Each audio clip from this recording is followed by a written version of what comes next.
اور ان کے بارے میں جو کچھ ہم نے پریڈکٹ کیا تھا وہ تو ٹھیک نکلا. تو آپ فیصلہ کر لیں کسے زیادہ پتہ ہے. تو الحمدللہ ہم نے کبھی کسی کے بارے میں یہ بات نہیں کی ہے کہ وہ فلاں ٹاپک پہ نہ بولے. آپ جو ہے وہ علمی دلائل کے ذریعے اپنا موقف رکھیں کہ ہاں یہ بات صحیح ہے یا یہ غلط ہے.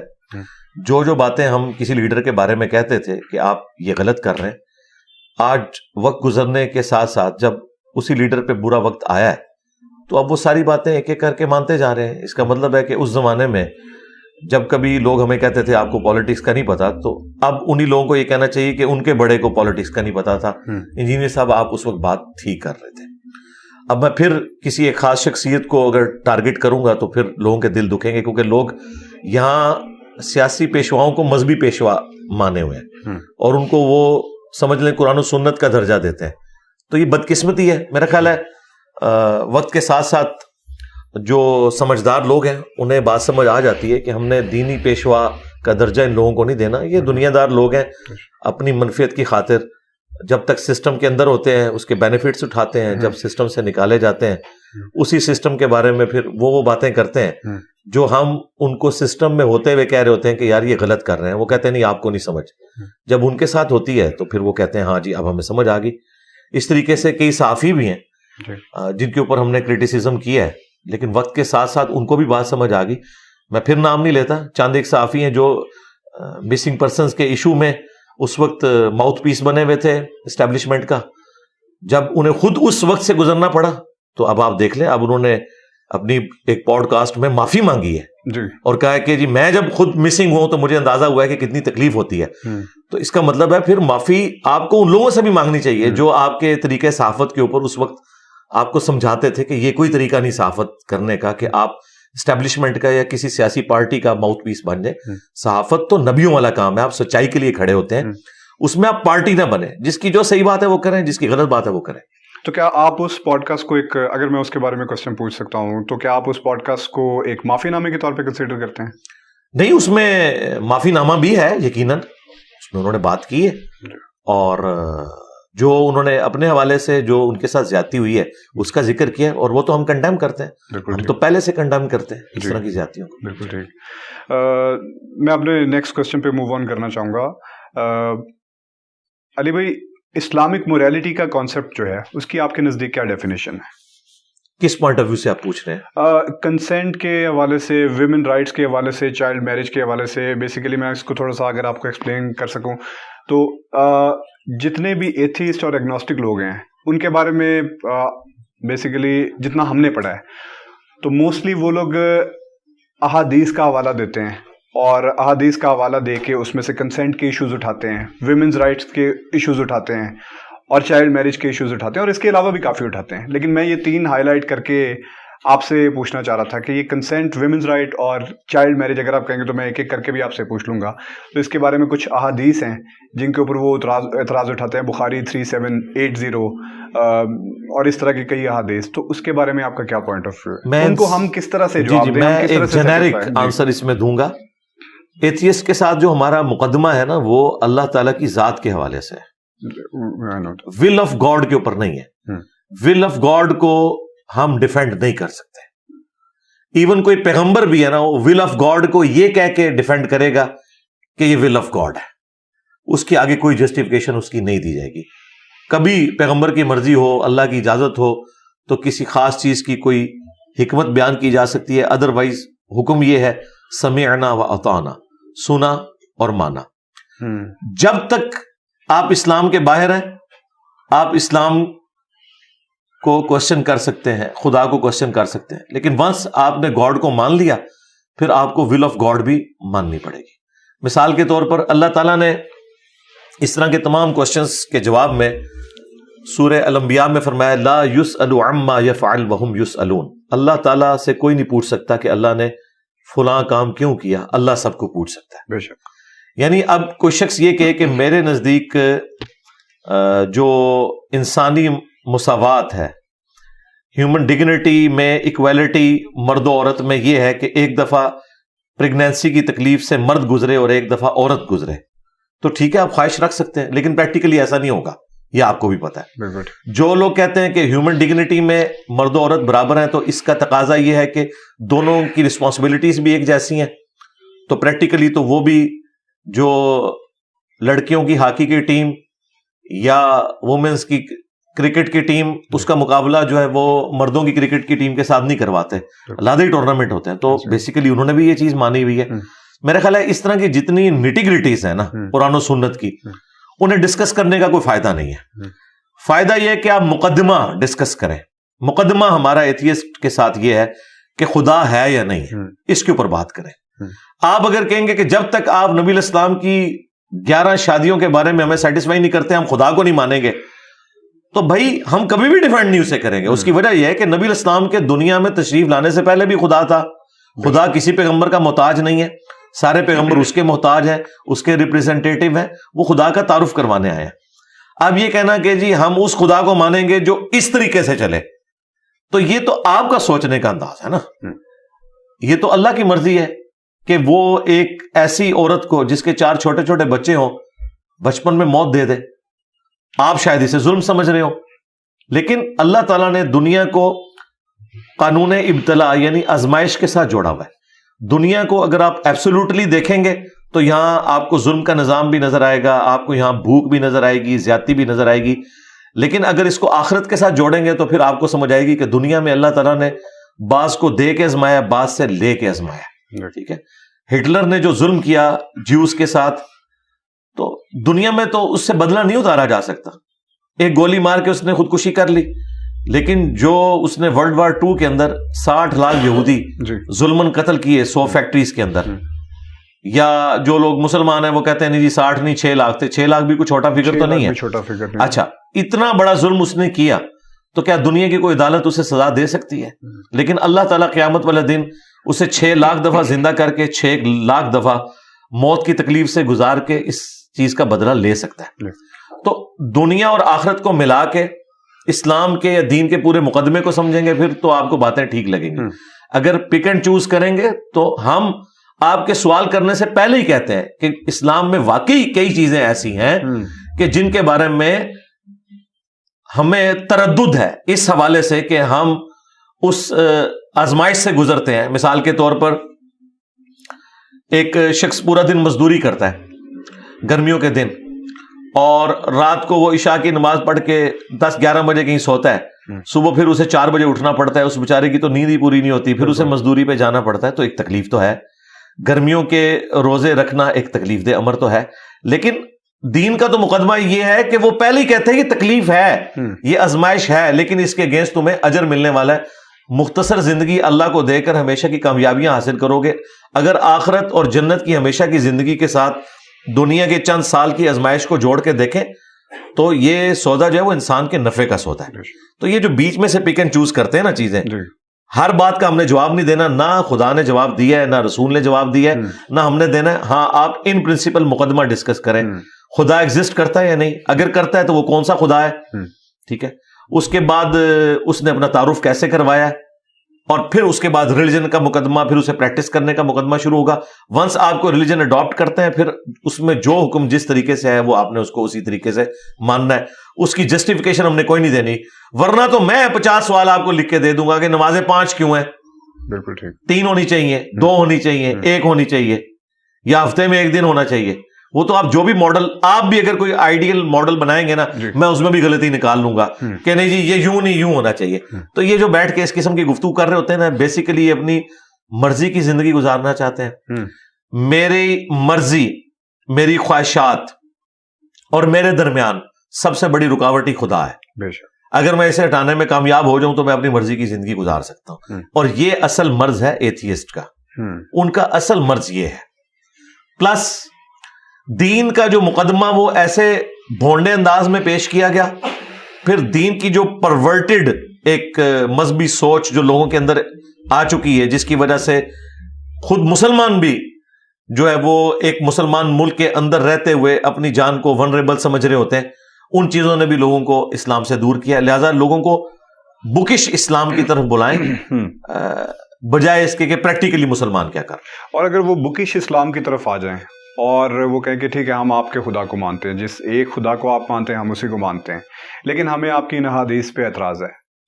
تو کیا وہ جو احادیث کی کتب کے اندر جتنی بھی احادیث کمپائل کی گئی ہیں, کیا آپ کون ان کو اس طرح سے ایکسپلین کر سکتا ہے کہ یہ ساری بالکل صحیح ہیں, جن کو صحیح لکھا گیا ہے؟ پہلے تو قرآن سے شروع کریں. جی بالکل. ان کو تو قرآن پہ بھی اعتراض ہے, اگر کیا وہ ختم ہو جائے.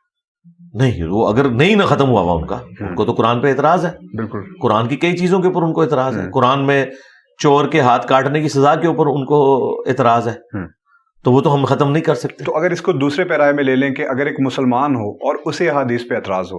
ہاں, اب یہ بات پھر مسلمان سے ہم دین کا مقدمہ ڈسکس کریں گے. بالکل ٹھیک ہے. اسے ہم کہیں گے کہ تم کیا سورس آف نالج صرف قرآن کو سمجھتے ہو یا سنت کو بھی؟ اگر وہ کہتا ہے میں صرف قرآن کو سمجھتا ہوں, تو اسے بتایا جائے گا کہ قرآن کا خود سورس سنت ہے. قرآن کی واحد اتھینٹسٹی ہمارے تک جو قرآن پہنچے وہ اجماع امت اور سنت ہے.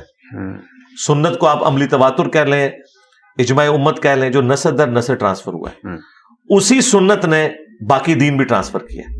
یہ یاد رکھیے گا کہ سنت کا انکار کرنے والا گمراہ نہیں کافر ہے, کیونکہ یہ چیز ایگریڈ اپان ہے کہ اسلام دو چیزوں کے اوپر کھڑا ہے, قرآن اور سنت کے اوپر. بے شک. باقی جو احادیث والا معاملہ ہے نا کہ وہ حدیث میں اور سنت میں فرق کرتے ہیں, وہ ایک الگ سے ایک بحث ہے. ہم سنت کے ریٹن ریکارڈ کو ہی احادیث سمجھتے ہیں. چند ایک احادیث کے اوپر آپ کوئی ریزرویشن رکھ سکتے ہیں کہ یہ احادیث نبی علیہ السلام سے ثابت ہے یا نہیں ثابت, لیکن جو تواتر سے چیزیں نقل ہوئی ہیں جن کے اوپر امت میں کوئی دوسری رائے نہیں پائی جاتی ہے, شروع سے وہ ایک رائے چل رہی ہے. مثال کے طور پر جو شادی شدہ زانی ہے اس کی سزا رجم ہے, اس کے اوپر سنی شیعہ اور تمام کے تمام لوگوں کا اجماع ہے, اور یہ سنت کے ذریعے ٹرانسفر ہوئی ہے. اسی سنت کے ذریعے جس کے ذریعے قرآن ٹرانسفر ہوا ہے. قرآن ہمارے سامنے تو نازل نہیں ہوا, ہمیں کیسے پتا یہ وہی کتاب ہے؟ نسل در نسل مسلمانوں نے ٹرانسفر کیا. اسی طریقے سے نسل در نسل مسلمانوں نے کئی عقائد ٹرانسفر کیے ہیں. ختم نبوت کا عقیدہ جو قادیانیوں نے ایک فاسد قسم کی اس کی تفسیر کر کے آؤٹ آف کانٹیکسٹ چیزوں کو پیش کرنے کی کوشش کی ہے اور امتی نبی کا ایک ڈرامہ رچایا ہے, قرآن و سنت تو بالکل اس سے خالی ہے. ایسے لوگوں کے بارے میں تو خلفائے راشدین کا ایٹیچیوڈ یہ ہے جو کچھ مسلمہ کذاب کے ساتھ ہوا ہے. تو اب اگر کوئی شخص کہتا ہے کہ مجھے آج دین زیادہ سمجھ آیا ہے, تو ہم اسے کہیں گے بھئی یہ نظریہ پہلے کہیں ایگزسٹ کرتا تھا امت میں. تو بخاری اور مسلم اہل سنت کے یہاں تو کم از کم اس کے حوالے سے اتفاق پایا جاتا ہے. جن احادیث کے اوپر یہ لوگ اعتراض کرتے ہیں اور اعتراض یہ کرتے ہیں یہ قرآن سے ٹکراتی ہیں, تو وہ قرآن سے 180 ڈگری نہیں ٹکرا رہی ہوتی, بلکہ قرآن کسی معاملے میں خاموش ہوتا ہے, اس کی ایکسپلینیشن موجود ہوتی ہے. یہ ان کے سوچنے کے مطابق ٹکرا رہی ہے. ٹکرانے کا تو مطلب ہے 180 ڈگری اسٹیٹمنٹ ہو. اگر 180 ڈگری اسٹیٹمنٹ ہو پھر ان کی بات ہم ماننے کے لیے تیار ہیں. ہم تو سمجھتے ہیں کہ بخاری مسلم میں کوئی ایسی چیز موجود نہیں ہے. قرآن میں بھی بعض آیات بعض سے ٹکرا رہی ہوتی ہیں, لیکن ایک آپٹیمل سولوشن ہوتا ہے, وہ اس کا کانٹیکسٹ بتا رہا ہوتا ہے. یہ کس کانٹیکسٹ میں آیت ہے, یہ کس کانٹیکسٹ میں آیت ہے. جب ٹوٹیلٹی میں دیکھتے ہیں تو مقدمہ بالکل کلیئر ہو جاتا ہے. تو ایسے لوگوں سے ہم کہیں گے کہ آپ کوئی پریکٹیکل مثال لے کے آئیں کہ یہ ایک حدیث ہے جس کو امت مانے ہوئے ہے اور یہ قرآن کے بھی خلاف ہے. ہمارے نزدیک تو کوئی ایسی حدیث نہیں. جیسے میں اسی طرف یہ آ رہا تھا, کچھ جب آپ سے پوڈ کاسٹ کرنے کی بات میں نے کچھ دوستوں سے جو آپ کے کافی ناقدین ہیں ان سے کی, تو انہوں نے کہا کہ یہ کوشچن ضرور پوچھے گا. تو آپ کا جو کربلا کا ریسرچ پیپر ہے اس کے اندر سے ایک حدیث ہے کہ جس میں یہ ہے کہ میرے بعد خلافت 30 سال رہے گی, اور اس کے بعد پھر ایک حدیث انہوں نے مجھے ساتھ وہ دکھائی کہ یار یہ دیکھو یہ تو لکھا ہوا ہے کہ میرے بعد 12 خلیفہ آئیں گے. تو اگر 12 خلیفہ آئیں گے اور 30 سال خلافت رہے گی, تو پھر یہ دونوں چیزیں آپس میں ٹکرا رہی ہیں. تو آپ کس کو صحیح مانیں گے؟ جی دونوں باتیں درست ہیں. اچھا ہاں, ان 12 خلیفوں میں کیا کہ خلفائے راشدین ہوں گے, وہ 12 خلیفہ لکھا, تو خلیفہ تو ہے. خلیفہ تو ہم ان معنوں میں یزید کو بھی مانتے ہیں, حضرت معاویہ کو بھی ہم خلیفہ مانتے ہیں, لیکن خلیفہ راشد نہیں ہے. تو 12 خلفاء تو ہوں گے. اور دوسری بات, اگر وہ 12 خلفاء کو ہی مانتے ہیں تو خلفاء تو بعد میں بھی چلتے رہے. ہم تو آج جو پرائم منسٹر ہے اسے بھی خلیفہ مانتے ہیں. ظاہر حاکم وقت تو ہے نا. ایک ہے خلافت راشدہ, خلافت راشدہ 30 سال تک ہے. باقی جو حکمران ہیں خلیفہ ہیں وہ تو ہوں گے. یہ دونوں چیزیں کہاں سے ٹکرائیں گی؟ یہ ٹکراتی تو نہیں ہے, یہ ان کے زوم میں ٹکراتی ہیں نا. یہ کہاں سے ٹکرا گی؟ اور دوسرا, اہل سنت میں کس کا یہ انکار ہے؟ پھر ہم ان سے یہ بات کریں گے. وہ حدیث کو چونکہ حجت مانتے ہیں نا, ان سے پوچھیں کہ اہل سنت میں کس کا یہ دعویٰ ہے کہ خلفائے راشدین کے بعد جو خلیفہ ہیں وہ بھی خلیفہ راشد ہے؟ کسی کا بھی دعویٰ نہیں. ایون جو لوگ بنو امیہ کا جھوٹا دفاع کرتے ہیں. وہ بھی حضرت معاویہ رضی اللہ تعالیٰ عنہ کی جب غلطیاں بخاری مسلم میں ہائی لائٹ ہم کرتے ہیں تو وہ کہتے ہیں کہ یہ غلطیاں مانتے ہیں, ہم انہیں کوئی خلیفہ راشد تو نہیں مانتے, وہ ایک حکمران تھے اور حکمران سے مس ہینڈلنگ ہو جاتی ہے, لیکن وہ صحابی ہیں, ان کا یہ مرتبہ ہے, یہ کرتے ہیں, غلطیوں کو جسٹیفائی نہیں وہ کرتے. غلطیوں کو کیسے جسٹیفائی کر سکتے ہیں؟ وہ یہ کہتے ہیں کہ ہم ان کو کوئی حضرت ابوبکر عمر عثمان و علی کی طرح تو نہیں مانتے.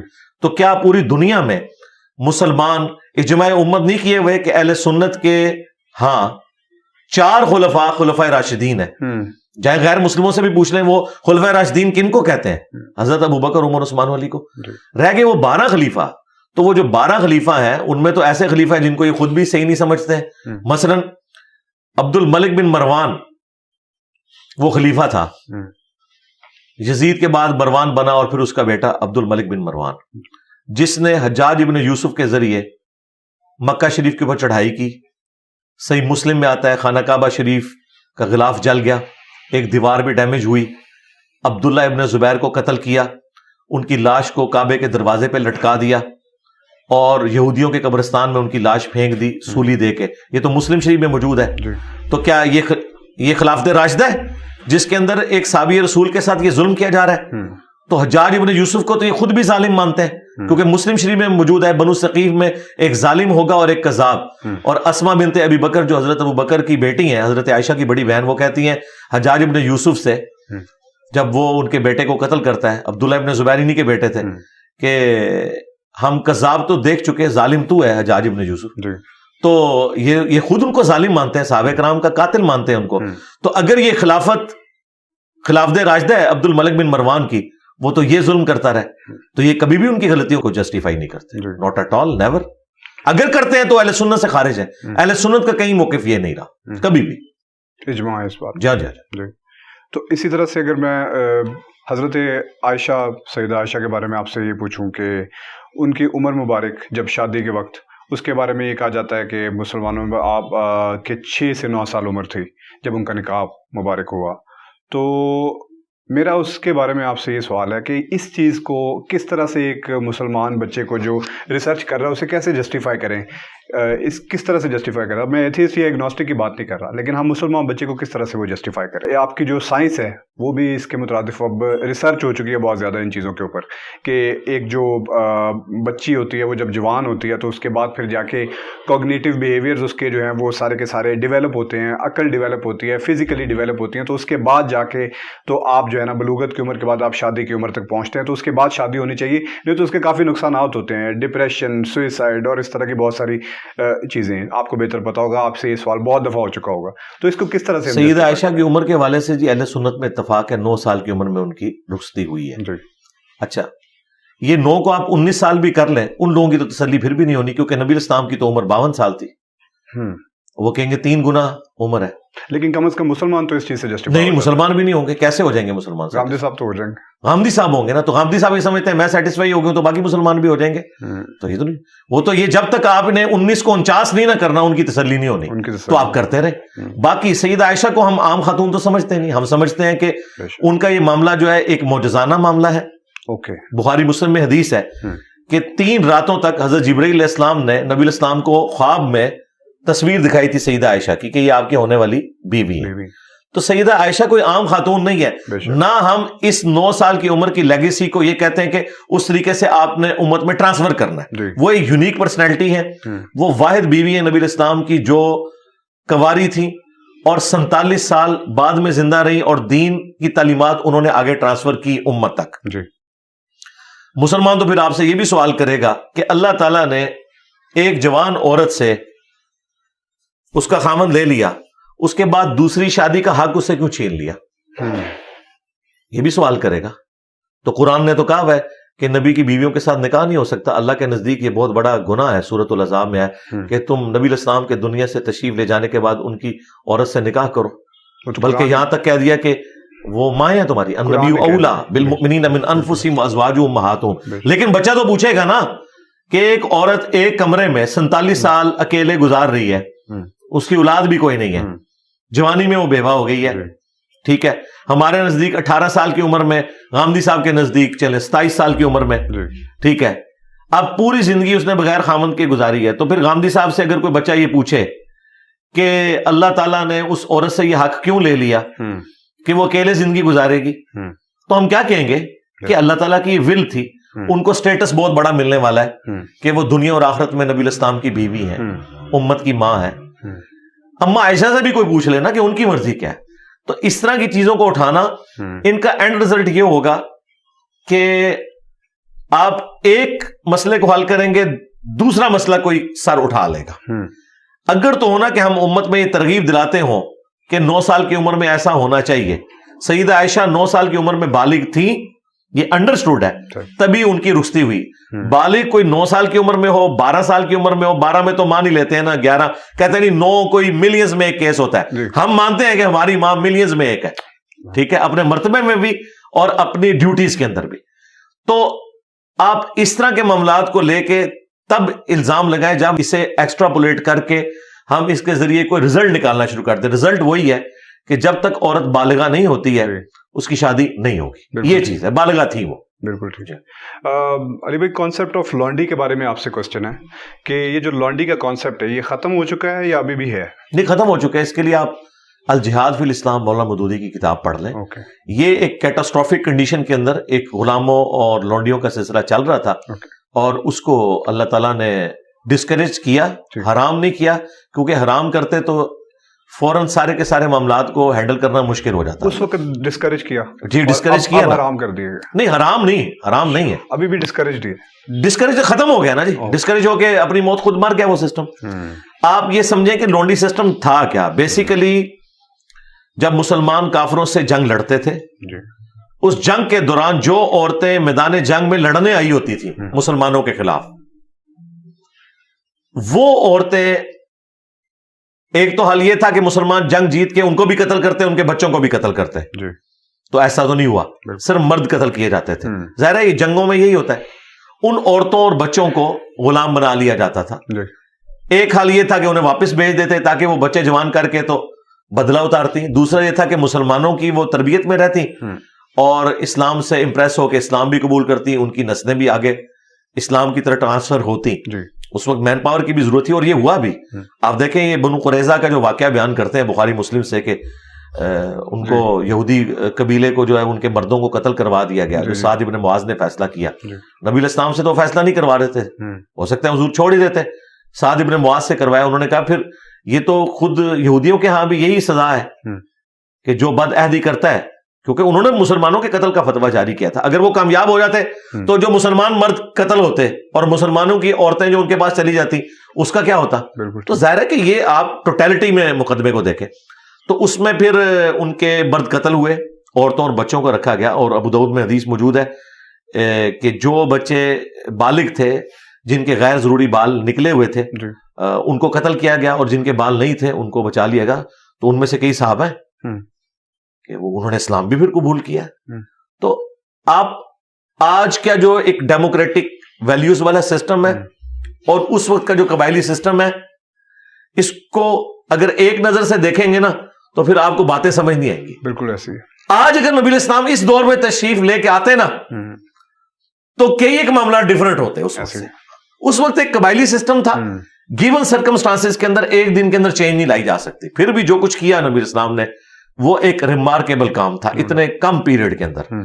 تو آج تو انسانیت ٹھوکریں کھا کھا کے بیسک ہیومن رائٹس اور عورتوں کے حقوق اور یہ ساری چیزیں سیکھ گئی ہیں. میں تو سمجھتا ہوں یہ پریزنٹ ورلڈ جو ہے یہ یعنی دنیا میں رہنے کے لیے بہترین وقت یہی ہے. ورلڈ وار 2 کے بعد جس طرح UNO بنی اور دنیا میں کنٹریز بن گئے اور امپائرز ختم ہوئی, دنیا رہنے کے قابل ہو گئی ہے. ورنہ تو ہر وقت جنگ و جدال کا سلسلہ رہتا تھا. وہ جو لائنیں وہ ڈرا کر کے چلے گئے وہ آپ اس کو صحیح سمجھتے ہیں؟ جی میں سمجھتا ہوں دنیا میں سکون آ گیا, اس کی وجہ سے سکون آ گیا. جی سکون آ گیا. دیکھیں انسان لرن کر, لیکن کئی جگہ یہی باتیں ڈاکٹر اقبال کریں نا تو یہ لوگ کہتے ہیں ماشاءاللہ کیا بات فرما دی.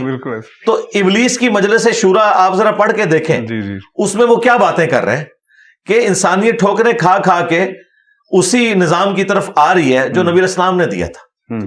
اس میں وہ کارل مارکس کی اگر تعریف کرتے کہ غلاموں نے جو ہے وہ آقاؤں کی زنجیروں کو توڑ دیا ہے, جی. سارے رائٹس کی باتیں ہو رہی ہیں. جی. یہ آج جو آپ کو اتنی ویلیوز نظر آ رہی ہیں, جی. ٹھوکریں کھا کھا کے جو انسانیت نے سیکھی ہیں, نبی علیہ السلام نے 1400 سال پہلے یہ چیزیں سامنے رکھی تھی, لیکن اس وقت یعنی دنیا کے حالات و واقعات فیوریبل نہیں تھے. وقت کے ساتھ ساتھ انسانیت نے ایوالو کیا ہے, اور آج ہم ان جو ویلیوز کے اوپر بات کرتے ہیں. اس زمانے میں جب حال یہ ہو کہ باپ کے مرنے کے بعد اس کی ساری بیویاں بڑے بیٹے کے قبضے میں آ جائیں, بالکل ایسے وہاں اسلام یہ بات کرے کہ یہ کوئی بھی عورت جس کے ساتھ تمہارے باپ نے صحبت کر لی وہ تم پہ حرام ہے, تو یہ بہت بڑا ایک کام تھا. بے شک. ٹھیک ہے, جہاں لوگوں کی شادیوں کی تعداد ہی گنی نہیں جاتی تھی, وہاں یہ کہنا کہ 4 سے زیادہ نہیں کرنی. بالکل ایسے. ٹھیک ہے, کوئی لمیٹیشن کسی بھی ریلیجن میں نظر نہیں آتی میرے خیال میں. آج انسانیت ایوالو ہو چکی ہوئی ہے. آج کے اعتبار سے آپ نے اسلام کو نہیں دیکھنا, یہ ذہن میں رکھیے گا. اسلام جن حالات و واقعات کے اندر آیا ہے اس میں بہت بڑی بلیسنگ تھی. یہ ایوالو ہو کے ہم یہاں تک پہنچے ہیں. چیزیں لرن ہو رہی ہیں, بیسک عقائد و نظریات وہی رہیں گے, لیکن وقت کے ساتھ ساتھ چیزیں انسانیت نے لرن کی ہیں. مثلا میں سمجھتا ہوں یہ ٹریفک قوانین جو ہے جی, یہ یعنی ایک سمجھ لے ایک پیغمبرانہ کام ہے جو اللہ تعالیٰ نے اپنے بندوں سے لیا ہے. بالکل. ٹھیک ہے, کس طریقے سے اتنی بڑی ٹریفک کے اندر ایک ہارمونی کریٹ کی ہے, تو انسانیت کو اللہ تعالیٰ لرن کروا رہا ہے. اسی کو ہم اجتہاد کہتے ہیں. یہ قیامت تک دروازہ کھلا ہوا ہے. مسئلہ ان کا ہے کہ جن کے اجتہاد کرنے والے 1200 سال پہلے قبروں میں چلے گئے, ہمیں تو اجتہاد قیامت تک جاری ہے. قرآن و سنت اجماع فکس ہے. تو اب ایک تلخ کوسچن انہی ناقدین کی طرف سے آیا, میں آپ سے وہ پوچھنا چاہوں گا. جس طرح سے انہوں نے مجھے لکھ کے بھیجا میں اسی طرح سے پوچھنا چاہوں گا کہ رسول اللہ کی حدیث آپ اکثر سناتے ہیں صلی اللہ علیہ وآلہ وسلم, اجماع امت کی دلیل میں کہ جماعت پر اللہ کا ہاتھ ہے, جس چیز پر اجماع ہو جائے وہ حق ہے, اور تھوڑے ہی سالوں پہلے پوری امت کے علماء کا اجماع مرزا غلام احمد قادیانی پر ہوا. کیا یہ چیز آپ کو خوف نہیں دلاتی کہ اس وقت تمام مسالک اور مناہج کے علماء کا اجماع اس بات پر ہو چکا ہے کہ آپ فساد اور جہالت پھیلا رہے ہیں اور انتشار پھیلا رہے ہیں؟ اور یہ ان کا سوال ہے. جی بہت اچھا, مجھے تو برا نہیں لگتا, مجھے تو یہ فل ٹاسک دیا انہوں نے. ہاں جی, تو میں ان کو فرق بتا دیتا ہوں. پھر فرق یہ ہے کہ غلام احمد قادیانی دجال نے تو دعوی نبوت کیا تھا, اور جن لوگوں نے سوال بھیجا ہے چشتی رسول اللہ, تھانوی رسول اللہ, تو ان کے بزرگوں نے پڑھایا ہوا ہے. پہلے یہ اپنا اسلام ثابت کریں, یہ اس کو ڈیفینڈ کرتے رہے مناظروں کے اندر, یہ ہمیں آ کے یہ بات بتائیں گے تو ہم تو انہیں خود سمجھتے ہیں یہ انہی بزرگوں کے ماننے والے ہیں جن بزرگوں میں سے ایک ان کا بزرگ غلام احمد قادیانی دجال تھا. یہ ہمیں کیسے سوال کر سکتے ہیں؟ دوسری بات, اجماع امت کی بات ہوئی ہے, اجماع علماء کی بات نہیں ہوئی ہے. اوکے جی, اگر اجماع علماء کی بات کریں تو تمام نان بریلوی علماء کا اجماع ہے کہ بریلوی گمراہ فرقہ ہے. تمام نان دیوبندی علماء کا اجماع ہے کہ دیوبندی ایک گمراہ فرقہ ہے. تمام نان اہل حدیث علماء کا اجماع ہے کہ اہل حدیث ملکہ وکٹوریہ کی پیداوار ہے. تو اجماع تو ساروں نے ایک دوسرے کے خلاف بھی کیا ہے. اجماع امت کا ہوتا ہے, علماء تو آٹے میں نمک کے برابر ہیں, اور وہ بھی جو نمک میں بھی ہیں وہ بھی آلموسٹ میجورٹی تو علماء سو کی ہے. علماء کا حال یہ ہے کہ علماء تو اینک پہننے کو بھی بدعت سمجھتے تھے, علماء جو ہے وہ چین والی گھڑی کو بدعت سمجھتے تھے, سپیکر کو بدعت سمجھتے تھے, کیمرہ کو حرام سمجھتے تھے, اور عوام اس وقت بھی کہتی تھی کہ سپیکر میں کوئی حرج نہیں. اس کا مطلب ہے کہ عوام کا اجماع پہلے ہوتا ہے, علماء کو بعد میں سمجھ آتی ہے. عوام ہے وہ تو پہلے سے تصویریں کھنچواتی تھی, علماء نے بعد میں تصویر کو حلال کیا کیا, فرض کر لیا, اس کے بغیر سٹارٹ نہیں ہوتے. اس کا مطلب ہے کہ عوام کو پہلے بات سمجھ آتی ہے, علماء کو بعد میں. پریکٹیکلی تو ہم نے یہ دیکھا ہے. تو عوام کو بھی سمجھ آ گئی ہے کہ ہمارے علماء اور ہمارے بزرگوں نے ہمارے ساتھ دھوکہ کیا ہے. اسی وجہ سے بریلوی, دیوبندی, اہل حدیث, شیعہ عوام ہمارے اس پلیٹ فارم کے ذریعے رسول اللہ کے ساتھ جڑ گئی ہے. تو الحمدللہ جس طرح یہ کہتے ہیں نا ہمارے علماء کا اجماع ہے, ان کی عوام کا اجماع ہے کہ ان کے علماء نے اس عوام کے ساتھ دھوکہ کیا ہے. تو اللہ کا شکر ہے اجماع تو ہمارے ساتھ ہے الحمدللہ, کیونکہ عوام بتائے گی نا. ہاں. اور آخری بات مجھے یہ بتائیے کہ میرے بعد یہ آپس میں ایک جگہ جمع ہو گئے ہیں اس حوالے سے علماء ان کے کہ انجینئر صاحب گمراہ ہیں, تو ان سے ذرا پوچھئے میری گمراہی ہے کیا؟ کیا بریلوی یہ بتائیں گے نہیں کہ میری گمراہی یہ ہے کہ میں کہتا ہوں نماز رفع الیدین کے بغیر نہیں پڑھنی چاہیے, تو اس گمراہی میں کیا میں اکیلا ہوں؟ اہل حدیث بھی یہی کہتے ہیں, تو پھر اہل حدیث کو بھی وہی گالی دے. میرا یہ دعویٰ ہے آپ کے کیمرے کی وساطت سے، میں نے پہلے بھی یہ کہا ہے، میرا کوئی ایک عقیدہ، کوئی ایک نظریہ ایسا بتا دیں جو مجھ سے پہلے امت کا نہ ہو۔ غلام احمد قادیانی دجال نے جو نظریہ پیش کیا امتی نبی کا، اس کو امت نے ریجیکٹ اس لیے کیا کہ اس نے ایک ایسا کانسیپٹ دیا جو پہلے نہیں تھا، ختم نبوت کے عقیدے کے اوپر اس نے ڈاکہ مارا۔ ٹھیک ہے، چشتی رسول اللہ، تھانوی رسول اللہ تو ان کی کتابوں میں نکل رہا ہے، انہوں نے پرنٹ کیا ہے۔ یہ کہتے ہیں کتابیں بدل گئی ہیں تو پہلے مناظرے کیوں کیے تھے؟ اور جو 100 سال پہلے بزرگ فوت ہوئے ہیں ان کی کتابوں میں موجود ہے۔ تھانوی صاحب کو فوت ہوئے 70 سال ہوئے ہیں، پیر میر علی شاہ صاحب کو فوت ہوئے بمشکل 80 سال ہوئے ہیں، احمد بریلوی کو 100 سال ہوئے ہیں۔ ہم نے تو ان سے بھی چشتی رسول اللہ ثابت کر دیا، ان کے قلم کی تو سیاہی بھی خشک نہیں ہوئی ہے۔ یہ کیا کریں گے؟ ان کے بزرگوں نے تو یہ کچھ کیا ہوا ہے، تو نیا نظریہ تو انہوں نے دیا ہے۔ میرا کوئی ایک نظریہ بتا دیں کہ ہاں جی انجینئر صاحب جو یہ بات کرتے ہیں نا، یہ پہلے امت میں کسی کا نظریہ نہیں تھا۔ میں اگر حضرت معاویہ رضی اللہ تعالیٰ عنہ سے اختلاف رکھتا ہوں حضرت علی کی سپورٹ میں، میری ذاتی تو کوئی ان کے ساتھ کوئی مسئلہ نہیں ہے، مجھے تو نبی نے حکم دیا علیکم بسنتی و سنت الخلفاء الراشدین المہدیین، تو میرے پاس آپشن یہ ہے کہ میں حضرت علی کی سپورٹ میں کھڑا ہوں۔ تو کیا حضرت علی کی سپورٹ میں کھڑے ہو کر بنو امیہ کے بارے میں جو موقف میرا ہے، جو احترام کے دائرے میں، اس سے ورسٹ فارم میں کیا شیعہ کے ہاں نہیں پایا جاتا؟ پایا جاتا ہے۔ اسی طریقے سے قبروں پہ عمارتیں اور مزارات بنانے کے حوالے سے جو میرا موقف ہے، کیا یہی موقف علماء عرب اور اہل حدیث علماء کا نہیں ہے؟ بالکل پایا جاتا ہے۔ تو میں نے تو کوئی نیا نظریہ پیش ہی نہیں کیا، میرے تمام نظریات وہی ہیں جو آلریڈی مسلمانوں میں تھے۔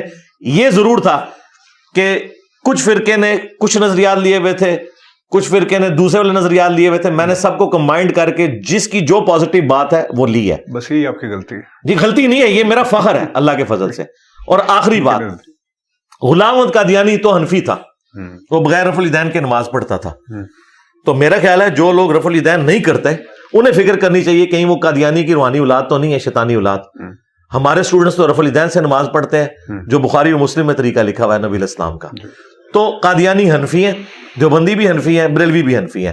اور انہوں نے کیا جھوٹ مشہور کیا تھا کہ جو رفع الیدین شروع کرتا ہے وہ قادیانی ہو جاتا ہے۔ یہ انہوں نے اہل حدیث کو چپ کروانے کے لیے ایک جھوٹ بولا ہوا تھا۔ سب سے پہلے آ کے میں نے ان کا میک اپ صاف کیا، کوئی قادیانی تو حنفی ہیں، جاؤ قادیانی کی عبادت گاہ میں جا کے دیکھ لو نماز وہ کس طریقے پہ پڑھتے ہیں۔ ان کے تو جو بڑے خلیفہ صاحب ہیں ان کا بیان آیا کہ ہم حنفی ہیں۔ تو فکر تو اب آپ کو کرنی چاہیے کہ یہ حیران کن بات ہے کہ چشتی رسول اللہ والا واقعہ جس بزرگ کی طرف منسوب ہے، بزرگوں کے بارے میں ہم اس نے زن رکھ لیتے ہیں، ہو سکتا ہے انہوں نے نہ کہا، بل وہ بھی حنفی تھے، معین الدین چشتی صاحب۔ اچھا، تھانوی رسول اللہ کا واقعہ جس کے منسوب ہے اشرف تھانوی صاحب، وہ بھی حنفی تھے، اور غلام احمد قادیانی دجال وہ بھی حنفی ہے۔ تو اب یہ فیصلہ کر لیں بھائی، اگر نہیں تسلی ہوئی میں اور کروا دیتا ہوں۔ میری ہوگی، ان کی کروانی تو کروا نہیں، میرے خیال جتنی کروا لی ہے ابھی تو آپ کی تسلی کے لیے اتنا ہی کافی ہے کہ آپ لوگ بھی حنفی ہیں اور قادیانی بھی حنفی ہیں۔ تو میرا اس کے ساتھ کوئی لینا دینا ہی نہیں۔ آپ فکر کریں کہ آپ کے بزرگ اور آپ کے بزرگوں میں چشتی رسول اللہ، تھانوی رسول اللہ نکلا ہے، میں تو محمد رسول اللہ کا ماننے والا ہوں صلی اللہ علیہ وآلہ وسلم۔ ایک مولانا صاحب نے 60 آیت کی کمپائلیشن کی ہے، ایک کمپائلیشن بنا کے انہوں نے مجھے ویڈیو بھیجی کہ یار یہ 60 قرآن کی قرأت کے اندر غلطیاں ہیں، جس میں زیر زبر پیش کی غلطیاں ہیں جو علی بھائی کر رہے ہیں۔ تو ان کا کوشچن یہ تھا کہ آپ اپنی قرآن پہ تجوید کی گرپ ہونے کا دعویٰ کرتے ہیں، تو اگر یہ غلطیاں ہیں تو پھر آپ کو کم از کم وہ دعویٰ تو نہیں کرنا چاہیے؟ دیکھیں 6,500 آیات میں سے صرف 60 آیات ان کو ملی ہیں، تو ریشو پروپورشن نکالیں۔ اچھا، ان کی حالت یہ ہے کہ اللہ تعالیٰ نے دیوبندیوں کے منہ کے اوپر کالک مال دی ہے۔ پلانٹ ارتھ پہ جو سب سے بڑا دیوبندی مفتی ہے، مفتی تقی عثمانی صاحب، انہوں نے قرآن کی سب سے مشہور آیت سورہ توبہ کی 24 نمبر، اس میں کم از کم 4 جگہ پہ غلطی کی ہے، یہ فلسطین والی کانفرنس میں۔ اور یہ میں تقی عثمانی صاحب پہ ٹانٹ نہیں کر رہا، غلطی لگ سکتی کسی کو بھی، پیچھے سے لقمے دے رہا ہے پھر بھی غلط پڑھ رہے ہیں۔ پہلے انہوں نے ایک حصہ ٹھیک پڑھا، لقمے کے بعد وہ بھی غلط پڑھ دیا، وہ ویڈیو ریکارڈ ہے، میں نے گن پوائنٹ پہ ان سے نہیں بنوائی۔ تو یہ ذرا بتائیں کہ جو بندہ ایک آیت میں 4 غلطیاں کرے وہ زیادہ غلطیاں کر رہا ہے، یا جو 6,500 میں صرف 60 آیات میں کہیں غلطی کر رہا ہے؟ اس طرح کی غلطیاں ڈاکٹر اسرار صاحب سے بھی ہوئی ہیں، امام کعبہ سے بھی ہو جاتی ہیں، یہ کوئی ایسا مسئلہ نہیں ہے، متشابہ بھی لگ جاتا ہے۔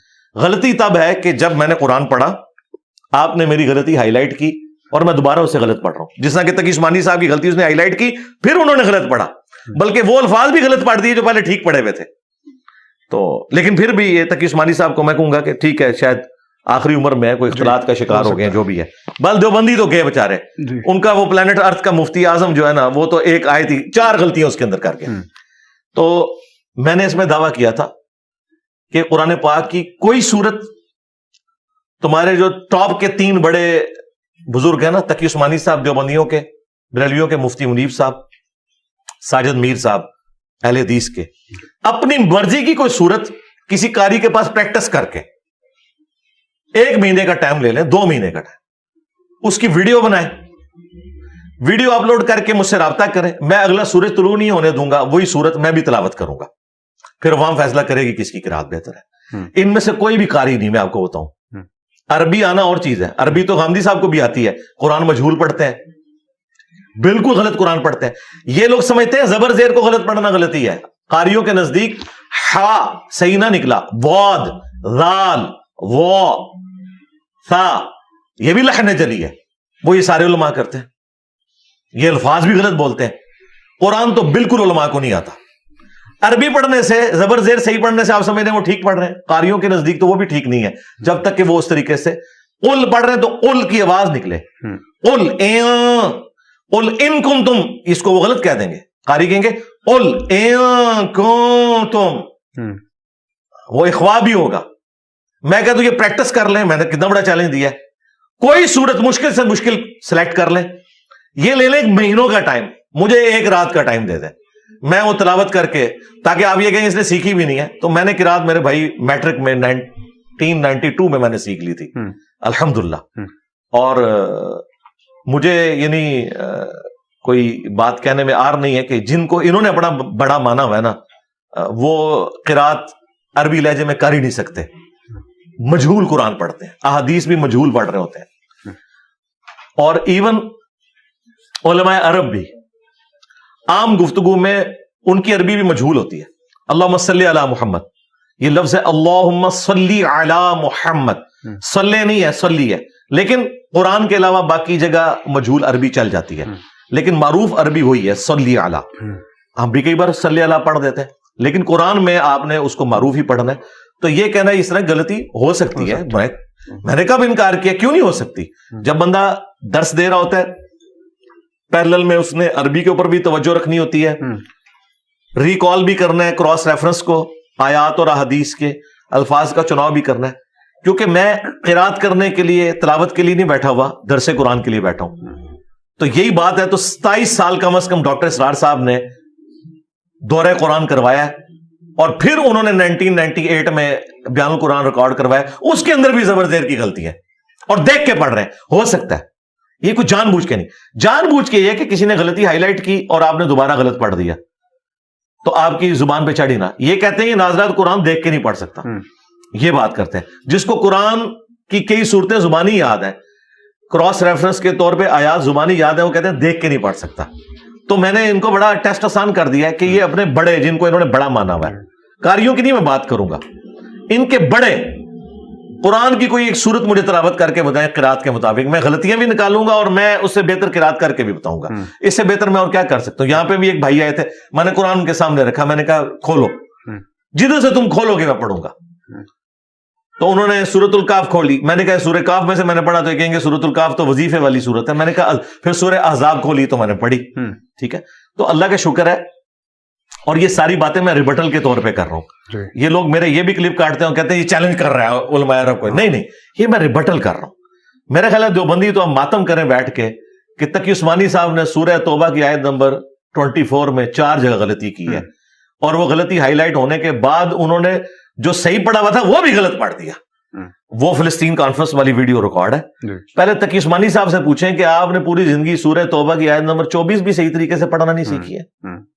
اور یہ میں ٹونٹ کے طور پہ نہیں کہہ رہا, میں ریبٹل کے طور پہ کہہ رہا ہوں. ایسا ہو سکتا ہے کسی سے, اس کا یہ مطلب نہیں کہ کسی کو قرآن نہیں پڑھنا آتا.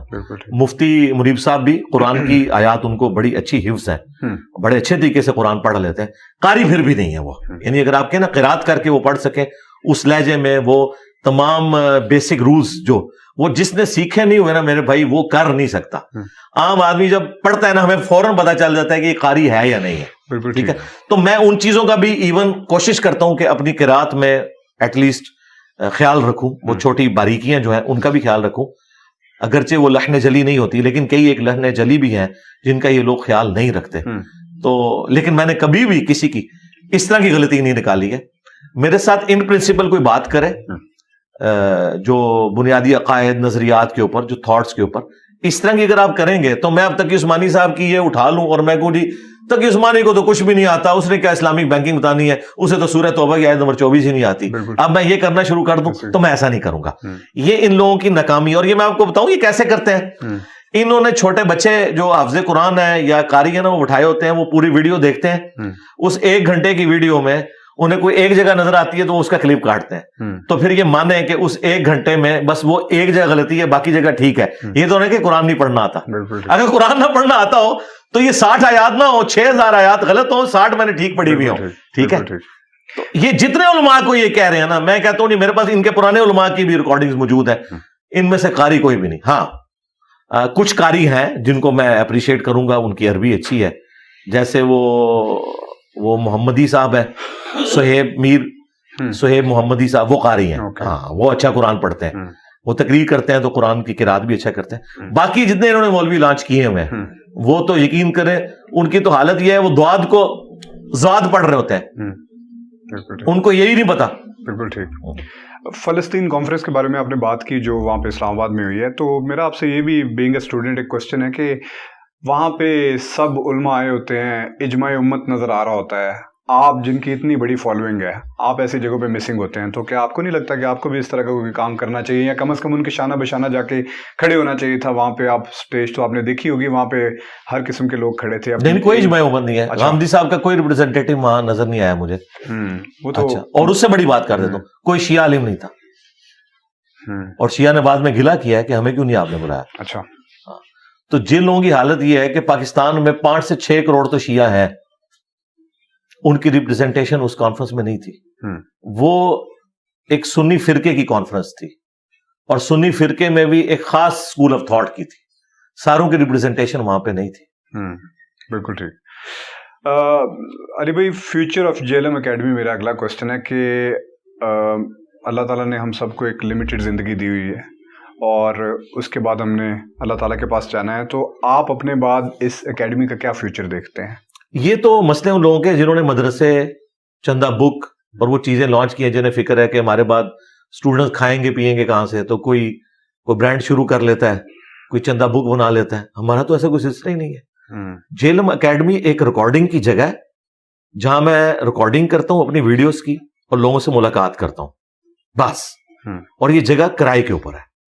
یہ ہم نے لوگوں سے کوئی چندہ ہتھیا کے، کوئی پلاٹ خرید کے، اس پہ پہلے مٹکا رکھ کے اور پھر ایک چٹائی بچھا کے اور 4 سٹوری بلڈنگ بنا کے اس کی بھی 2 بلڈنگز اپنے پاس رکھ کے نیچے دکانیں کرائے پہ دے کے یہ کام نہیں ہم کر رہے، اپنی جیب سے اس کا کرایہ دے رہے ہیں. تو یہ ایک ریکارڈنگ کی جگہ ہے جس میں ایک اللہ کا مجاہد بندہ بیٹھ کے ختم نبوت کی برکت سے اپنے نبی علیہ السلام کی مبارک دعوت امت تک پہنچا رہا ہے. ٹھیک ہے. JLM اکیڈمی، اس کا JLM میں ہونا ضروری نہیں ہے. یہ JLM اکیڈمی کی سیٹ کے اوپر کسی زمانے میں مودودی صاحب تھے، کسی زمانے میں ڈاکٹر اسرار صاحب تھے، کسی زمانے میں مولانا اسحاق صاحب تھے، آج میں ہوں، کل کوئی اور ہوگا. تو ہم نے کوئی اس طرح تنظیم یا یہ والا کام تو کیا نہیں ہے. یہی تو چیز ہے جو امت میں نیا کلٹ اور فرقہ پیدا کرتی ہے. ہم نے یہ کیے ہی نہیں ہے. تو ہم نے کہا کہ آپ نے انہی مسجدوں میں نماز پڑھنا ہے جس میں آپ پہلے پڑھ رہے تھے، چندے انہی کو دینے ہیں، کوئی مسجد بھی لادہ نہیں بنانی ہے. کیونکہ امت لیول کی جب آپ نے کوئی ریفارم کرنا ہے نا تو اس میں پھر آپ کو یہ کرنا پڑے گا. تو JLM اکیڈمی کا مستقبل الحمدللہ روشن ہے. امت ٹرانسفارم ہو چکی ہے. جو جہاں میں ہے وہاں پہ بیٹھ کے وہ اپنے علماء سے پوچھتا ہے کہ دسو کتنے لکھے ہیں. The damage has been done. G damage has been done. اور یہ بعض علماء کہتے ہیں کہ دیکھیں جی یہ damage has been done، یہ جو جملہ بولتا ہے یہ تو ہے ہی نیگیٹو معنوں میں. بھائی قرآن میں لکھا ہوا ہے سورۃ الانبیاء میں کہ ہم حق کو باطل پہ دے مارتے ہیں اور وہ اس کا بھیجا نکال کے رکھ دیتا ہے. اللہ نے بھی یہ لفظ استعمال کیا ہے کہ ڈیمیج ہو جاتا ہے. حق سے باطل کا ڈیمیج ہیز بین ڈن ہوتا ہے. یہ کوئی نیگیٹو جملہ نہیں ہے، یہ قرآن میں موجود ہے. بالکل ٹھیک، بالکل ٹھیک. یہی ابھی میں سن رہا تھا جب آپ نے لیکچر اینڈ کیا تو اس کے بعد آپ نے ایک بات کہی کہ کسی بھی اسپیکر، کوئی بھی ایسے عالم یا مولوی حضرات نہیں ہیں جنہوں نے اس طرح کا ایک پراپر ڈسپلن سسٹم رکھا ہو کہ اس کے بعد پھر ان کے جتنے بھی اسٹوڈنٹ یا جتنے بھی لوگ ہیں جو آئے ہوتے ہیں سننے کے لیے وہ آ کے تصویریں بھی کھنچوا سکیں، کوشچن بھی کر سکیں. تو کیوں نہیں رکھا ہوا؟ کیا وجہ ہے کہ نہیں رکھا ہوا؟ پتہ نہیں ان کی مجبوریاں کیا ہے. مجھے بتائیں وہ کیا بتائیں گے لوگوں کو. میں نے تو یہ دعویٰ کیا ہے کہ کوئی لائیو سیشن بھی نہیں اس طریقے سے چلا سکتا جس میں وہ دین سکھائے. کیا سکھائیں گے؟ اب بہت لیٹ ہو چکے ہیں. تقی عثمانی صاحب لائیو سیشن شروع کریں گے نا, نیچے 1000 کمنٹس آئیں گے, سر تھانوی رسول اللہ پہ ہمیں بتائیں. آپ بتاتے ہیں تو فرقہ آج سے جاتا ہے, نہیں بتاتے تو نیچے لوگ گالیاں نکالیں گے. کون لائیو سیشن شروع کر سکتا ہے؟ میرے نیچے آگے کیا کوئی لکھے گا؟ چشتی رسول اللہ لکھے گا, تھانوی رسول اللہ لکھے گا, کیا لکھے گا؟ پھر یہ دین کے مسئلے تو بتاتے ہیں اپنے بزرگوں کی کتابوں سے, آیت حدیث یہ لوگ پیش ہی نہیں کر سکتے, یہ کہاں سے بیان کریں گے؟ تو یہ اپنے فرقے کی خدمت ان چند ایک فتاوا کو سمجھتے ہیں جو ان کو کوئی لیٹر لکھ دیتا ہے کہ جی یہ میرے نکاح طلاق کا مسئلہ ہے, بتائیں کیا مسئلہ ہے. اور وہ ہم بھی انہی کی طرف ہی لوگوں کو ریفر کرتے ہیں. جیسے بینک اکاؤنٹ کھلانا ہے تو ظاہر میں نے تو نہیں کھولنا, میں بینک کی طرف ہی بھیجوں گا ان کو. ہم ان کو دینی مسئلہ بتا دیتے ہیں, باقی ہم کہتے ہیں فتویٰ لینا ہے علماء سے جا کے لیں, کیونکہ وہ ریٹن جس طریقے سے آپ کو اسٹیمپ پیپر ظاہر ہے وہ آپ کو کچہری سے ہی ملیں گے, کورٹ سے ہی ملیں گے, میں نے تو نہیں دینے. ہاں میں آپ کو اس کی ورڈک بتا سکتا ہوں کہ یہ لکھی ہوئی ہونی چاہیے. تو یہ علماء جو ہیں وہ اس وجہ سے بھی نہیں کر سکتے لائیو سیشن. باقی اپنے ایوانوں میں تو یہ گرجتے ہیں. اور آخری بات یہ کہ ان کے پاس جانا کس نے؟ یہ بیٹھ بھی جائیں, کیا لینے کے لیے لوگ جائیں گے؟ کس لیے جائیں گے؟ ان کے فرقوں کی باتیں سننے کے لیے. تو اب تو لوگ قرآن و سنت کی بات سنتے ہیں. جو چند ایک ان کے کو بچے ہوئے لوگ ہیں وہی ان کے پاس جائیں گے. میرے ساتھ ایک میجر صاحب آئے ہوئے تھے, انہوں نے بھی ایک کوشچن میرے سامنے رکھا ہے. انہوں نے کہا کہ علی بھائی سے پوچھیے گا کہ ملک کی خاطر فوج میں لڑتے ہوئے کئی لوگ جو ہیں وہ فدائین بن کے اور اپنی جانیں دے دیتے ہیں, تو ان کا کیا سٹیٹس ہے؟ شہداء ہیں کیا؟ اس کو خودکشی کنسیڈر کریں گے؟ کہ لیٹ سپوز کہ ہمارا کوئی بندہ فوجی جہاز اڑا کے لے گیا اور اس نے جا کے تو دشمن کے جہازوں کے اندر مار دی اور تباہ کر دی, تو کیا اگر اس کے علاوہ کوئی چارہ نہیں ہے تو ٹھیک ہے, کر سکتے ہیں. بالکل. کیا وہ شہادت ہے؟ ہاں جی شہادت ہے, اگر اس کے علاوہ کوئی اور چارہ نہیں ہے. یہ نہیں ہے کہ آپ نے ٹینکوں کے نیچے جا کے لیٹ جانا ہے خود مرنے کے لیے. بالکل ٹھیک ہے, یہ تو اسلام اس کی اجازت نہیں دیتا. آپ نے آخری درجے تک کوشش کرنی ہے, اور اس میں بھی اگر ان کے پاس کوئی چارہ ہے اور تو اسی طریقے کو اڈاپٹ کرنا چاہیے. اگر اس کے علاوہ کوئی اور چارہ نہیں ہے تو یہ بھی ایک راستہ ہو سکتا ہے. بالکل ٹھیک. یہ اس بندے نے ڈیسائیڈ کرنا ہے کہ اس وقت صورتحال کیا ہے. خام خواہ مرنے کے لیے نہیں جا کے وہ جس طرح اب میں پھر پرسنل کسی کا نام نہیں لیتا, وہ پھر لوگوں کی عقیدتیں وابستہ ہیں. ہمیں ہمارے شہداء کے بارے میں بتایا جاتا ہے کہ جی وہ اکیلے جناب اگلے مورچے پہ جا کے دشمن کے سامنے کھڑے ہو گئے. یہ بیوقوفی والا کام ہے. سامنے جا کے کھڑے ہو گئے تو ایک سیدھا گولا لگا سینے میں, شہید ہو گئے. تو سیدھا سیدھا جو ہے موت کے منہ میں جانے والی بات ہے. اسلام نے یہ تو نہیں آپ کو کہا, آپ نے اپنی جان کی حفاظت کرنی ہے. ٹھیک ہے, ہاں پھر کوئی ایک آپ کے ساتھ حادثہ ہو جاتا ہے وہ علیحدہ بات ہے. یہ کس نے کہا کہ آپ نے سامنے جا کے کھڑا ہو جانا ایسے سینہ تان کے, مطلب کوئی بہادری شو ہوتی ہے. بالکل ٹھیک, بالکل ٹھیک. تو جان کی حفاظت سے متعلق میرا لاسٹ کوسچن ہے آپ سے کہ ٹیبل کے اس طرف بیٹھنا بہت آسان ہے, ٹیبل کے اس طرف بیٹھنا ڈیفینیٹلی بہت مشکل ہے.